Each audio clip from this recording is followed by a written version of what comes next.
Welcome to the second part of dual space case studies. The first part was related with Italy. The second part is the research that we carry in the last 20 years and is about dual space in Japan. I'm going to talk about two different examples selected among others. One is related with Kochi. Kochi is a city in Shikoku Island and is the main city, and we work on the idea of the Asakura campus, that is the university campus, as evacuation space and community site and community space. The second one is Yoshino, where a community has to think how to redesign the community space, the community home that is located, as it happens in Japan, in a former gymnasium that was a bit shabby, and it was dismissed and not used for years. So Kochi and Yoshino, with the contribution of Kochi University and Nagoya University of Foreign Studies and Ritsumeikan University Disaster and Mitigation of Urban Cultural Heritage Studies, we work on how to restore or rethink the use of the campus, Asakura campus in Kochi University. As I said, everybody knows that Japan is prone to earthquake, and this leads to Kochi that suffered in the past of really big tsunami, not only earthquake.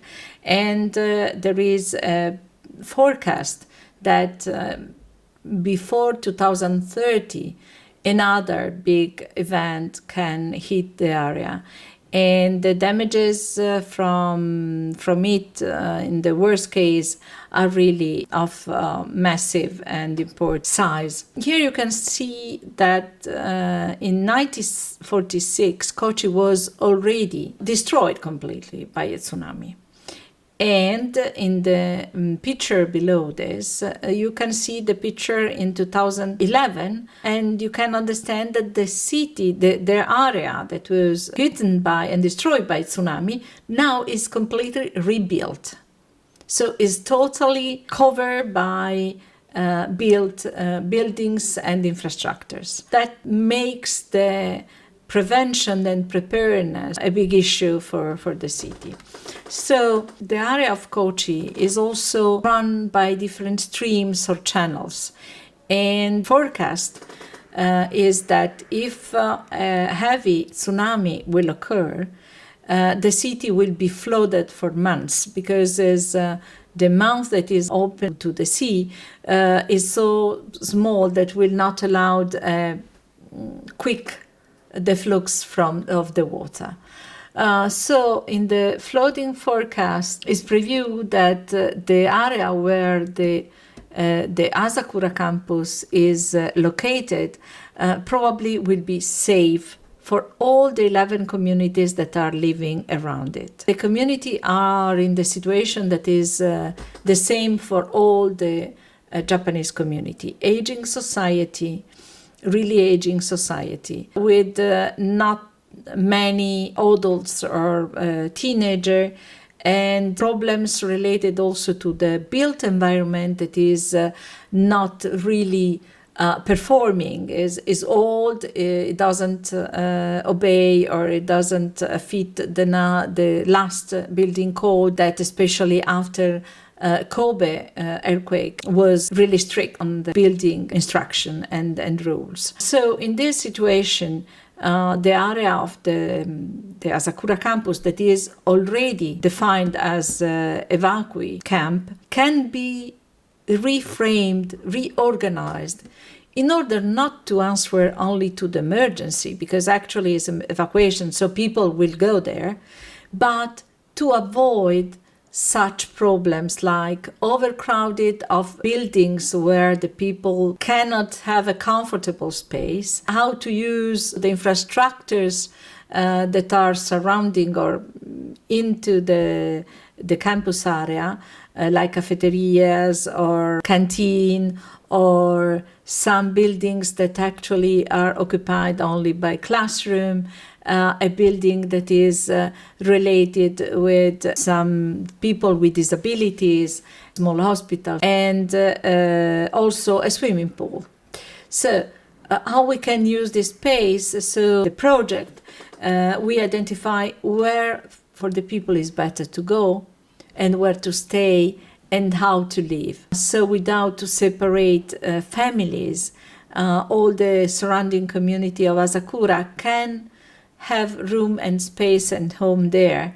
And also the students, because this is a university, and if something happens, probably the students cannot go home, and even the professors or the teachers, the staff cannot reach home. They have to stay with the surrounding people there. So it was designed what access you can have, what kind of activities you can run, and there is an inclusion also of users like home gardens, community activities run during the year in the university with the students and the community, the storage of the community that are put close to the campus, into the campus, and they can be used also by the students if is needed. The use of the storage of water and so on. So everything is conceived as a mixture of daily life and emergency life. The second case study is in the mountains, is in the Yoshino area for the Yoshino community. And when we started to work on this area, we thought that the problem was the fact that we cannot reach properly the place because it's close to the river. But then we discovered that there were multi-hazard there, or secondary hazard that can be connected with the primary hazard. And there is, for instance, a big dam on the northwest of the city.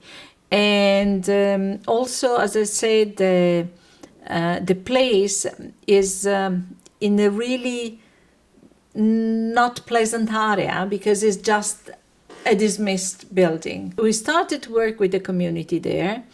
Community is again the same like in Japan, demographic decreasing. Young people, is difficult to attract young people to live there. They are going mainly in the main cities, and there is the decline of agriculture and so on. And as you can see here, the area is quite far from other places that make it more safe, but at the same time it makes it less reachable, or there are no reason to go there except the evacuation. And as you know, it doesn't make any sense to use such kind of area as evacuation place. So the project started from the fact that yes, we can use the gymnasium, and the gymnasium actually has a small production of sake.